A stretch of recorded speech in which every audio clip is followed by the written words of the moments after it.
کہ وہاں پہ کام کرنے کے لیے اپنی حکومت کو چلانے کے لیے صرف جو چھوٹے ملازمین تھے وہ ہندوستان سے لیے، باقی سارے جتنے افسران اور جتنے اعلیٰ عہدوں پہ بیٹھے ہوئے لوگ تھے وہ سارے برطانیہ سے آتے تھے۔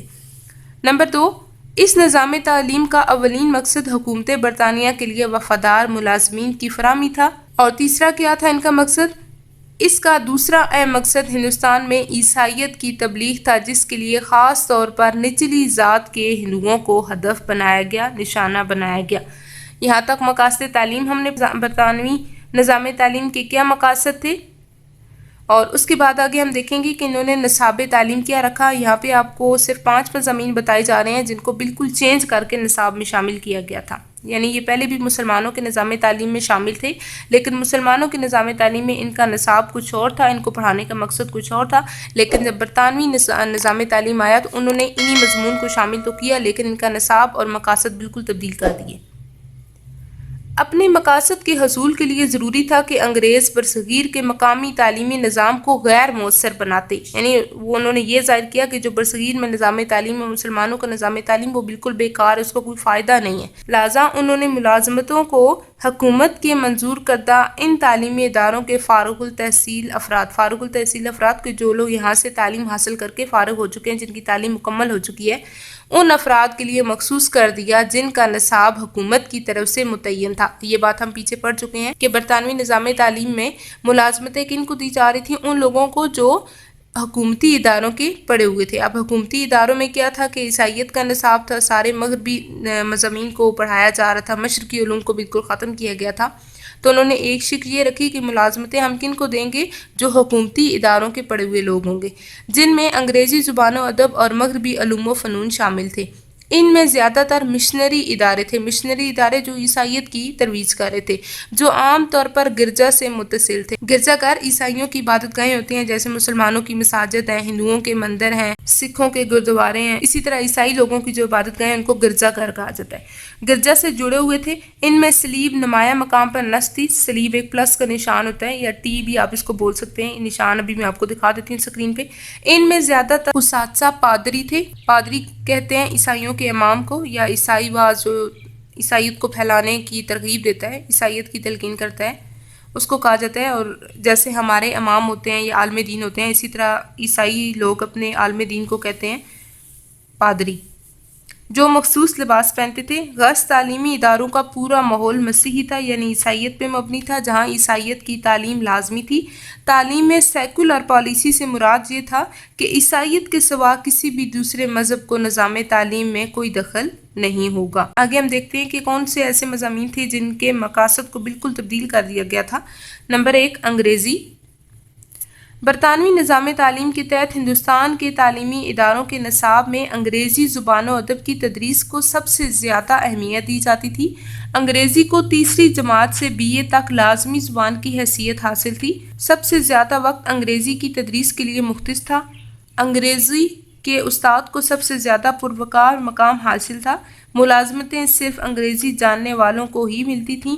یوں بچوں کی پوری زندگی میں انگریزی ذہنوں پر مسلط رہتی تھی۔ اگلا مضمون ہم دیکھتے ہیں تاریخ کے ہسٹری کو کس طرح سے پڑھایا جا رہا تھا۔ ان تعلیمی اداروں کے نصاب میں برصغیر کی تاریخ کو مسخ کر کے پیش کیا گیا، یعنی بالکل توڑ کے بالکل الٹا رخ دکھایا گیا تھا تاریخ کا۔ مسلمانوں کے دور کی اچھی باتوں کو بھی غلط انداز میں لکھا گیا تھا۔ تاریخی واقعات کی تشریح انگریزوں کے نقطہ نظر سے کی گئی تھی۔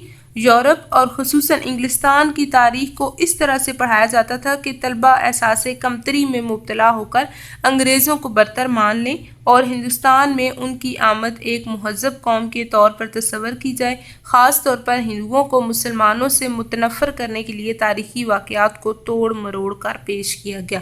تاریخ کے مضمون کو کس طرح سے پیش کیا گیا کہ جو تاریخ کی اصلیت تھی، جو اصل واقعات تھے، ان کو بالکل غلط انداز میں پیش کیا گیا، بالکل الٹا کر کے پیش کیا گیا، اور برطانیہ کی جو قوم تھی اس کو برتر کر کے پیش کیا گیا، ان کو اعلیٰ نسب کے طور پہ پیش کیا گیا تھا۔ اس کے بعد ہم دیکھتے ہیں معاشیات یعنی اکنامکس کو کس طرح سے پڑھایا جا رہا تھا۔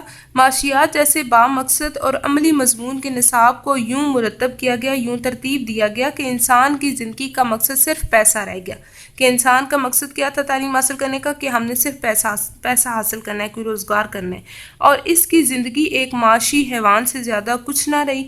مغربی معاشی تصورات کے مطابق انسان انتہائی خود غرض ہے جو ہر وقت مادی فائدے کے لیے کوشاں رہتا ہے، مادی فائدے یعنی اپنے دنیاوی فائدے کے لیے کوشش کرتا رہتا ہے۔ سود، ذخیرہ اندوزی سب پیسہ کمانے کے طریقے ہیں جن میں کوئی اخلاقی قباحت یعنی اخلاقی برائی نہیں سمجھی جاتی تھی۔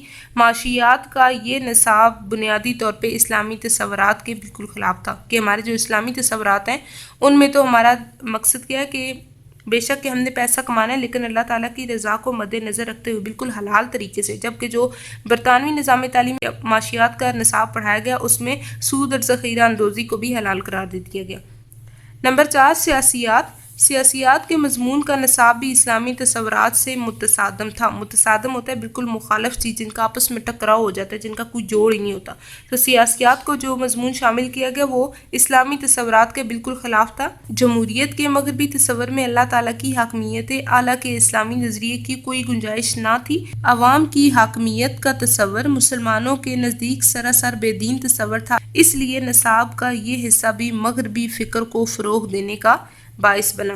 اس کے بعد سائنس کی مضمون کو کس طرح پڑھایا گیا؟ تعلیمی اداروں میں پڑھائی جانے والی سائنس کے نصاب سے طلبہ میں نئی چیزوں کی تلاش کی صلاحیت پیدا نہ ہوتی تھی، بلکہ الٹا وہ کائنات کی تخلیق اور انتظام کے متعلق اللہ تعالیٰ کی ذات کے بارے میں شک و شبہ میں مبتلا ہو جاتے تھے۔